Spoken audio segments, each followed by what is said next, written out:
Hola, ¿te gustaría hacer más fáciles tus tareas y tus trabajos? Pues quédate conmigo para saber cómo.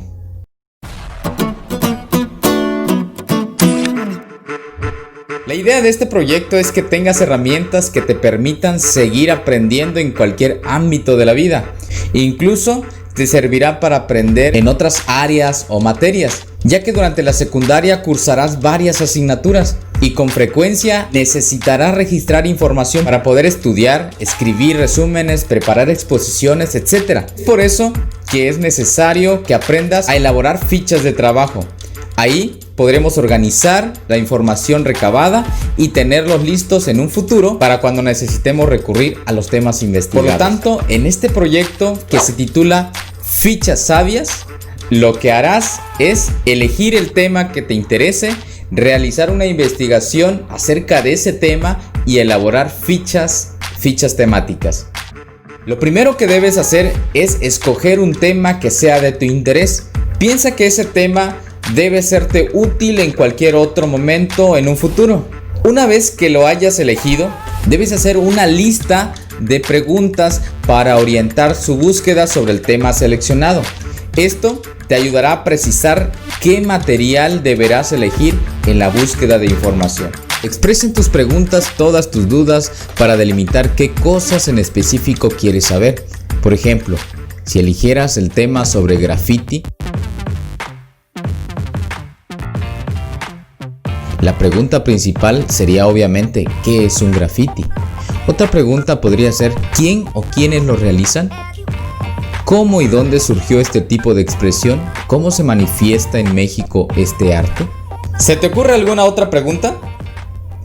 Para que tus preguntas sean una guía de investigación, estas deberán cuestionar el qué, el quién o quiénes, cómo, cuándo, cuánto, dónde, cuáles sobre tu tema. Así abarcarás la mayor información posible. Debes tener en claro cuál debe ser el orden de tus preguntas, porque esto te ayudará a organizar tu información en temas y subtemas. Por ejemplo, con las preguntas anteriores, el tema principal podría ser ¿cómo se manifiesta el graffiti en México? O si no lo prefieres en pregunta, podría ser manifestación del graffiti en México. Y un subtema podría ser ¿cómo y dónde surgió el graffiti? El segundo paso en este proceso es seleccionar el material que deberás consultar. Toma en cuenta qué es lo que tiene disponible o a la mano para investigar. Puede ser que vayas a una biblioteca cercana o incluso a veces en casa tenemos libros especializados, enciclopedias, folletos informativos, periódicos, revistas, internet. Solo debes tener cuidado de elegir una fuente confiable de consulta. Hoy lo más común es que en internet encontremos una infinidad de páginas que hablen de temas que nos interesen. Es lo más fácil y rápido, pero ¿cómo saber si la información es confiable? Pues debes de indagarte si esa página proviene de una institución reconocida o un autor renombrado. Sí. Encontrar información confiable es sencillo si consultas los acervos de las bibliotecas públicas. En internet también hay bibliotecas. O de páginas oficiales con materiales didácticos, como la Secretaría de Educación Pública, SEP.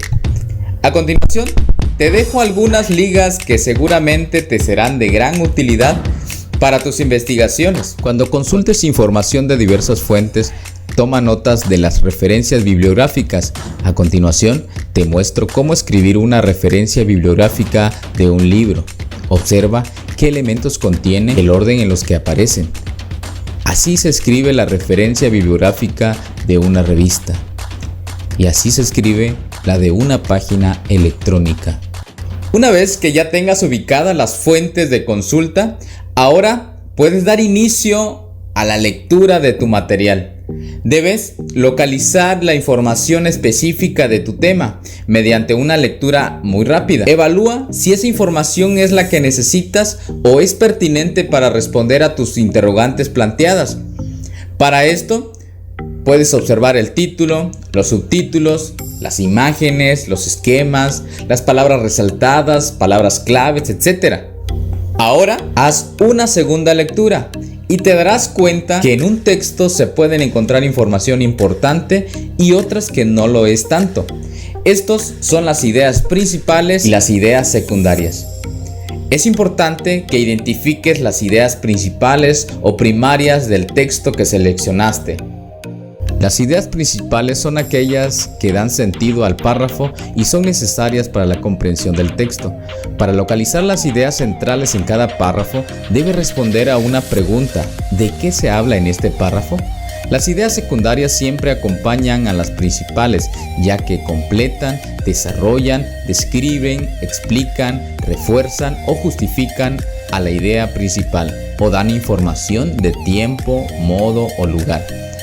En el texto que a continuación te muestro, titulado "Se dispara la influenza", se señalan con color amarillo las ideas centrales o principales y en color verde las ideas secundarias. Es recomendable que cuando hagas tu investigación tengas a la mano algo con que subrayar o señalar las ideas principales. Aquí tenemos un ejemplo de una idea principal y cómo se complementa con una idea secundaria. La idea secundaria está justificando a la idea principal. El último paso en este trabajo de investigación será registrar la información más importante que hayas obtenido en fichas temáticas o también llamadas fichas de trabajo. Las fichas sirven para reconstruir el conocimiento obtenido de las fuentes durante una investigación, organizarlos por temas y subtemas y evitar la pérdida de información. Las fichas tienen un tamaño de media carta o bien de 21 por 12 centímetros. Puedes hacerlo tú mismo con cartulina o algún material parecido o acudir a una papelería y comprar algunas. Para sintetizar la información de las fuentes consultadas, puedes hacer fichas de resumen, de paráfrasis o de citas textuales. Las fichas de cita textual contienen la información del texto, con las palabras exactas que utilizó el autor. Es muy importante utilizar las comillas para destacar que son las palabras del autor y no las nuestras. Se debe anotar el tema y el subtema y la fuente de donde proviene la información, como se muestra en el ejemplo. Las fichas de resumen contienen las ideas principales, que son a partir de las cuales se desarrolla todo el texto. Aquí se descartan las ideas secundarias. Utiliza conectores discursivos como asimismo, de igual modo, por otro lado, en consecuencia, para darle sentido y coherencia a tu resumen. No olvides también escribir el tema, subtema y datos de la fuente. Las fichas de paráfrasis contienen también las ideas principales del texto, pero se utilizan palabras distintas del original, es decir, escribir con tus propias palabras lo que dice el autor. Esto nos sirve para facilitar y ampliar su comprensión. Para hacer esto, primero identifica las ideas principales y secundarias, toma notas de esto en tu cuaderno y después exprésalas con tus propias palabras. Es importante que anotes temas, subtemas y datos de la fuente consultada. Muy bien, hasta aquí llegamos con la explicación de este tema. Espero que te haya sido útil y fácil de comprender. Nos vemos en la próxima.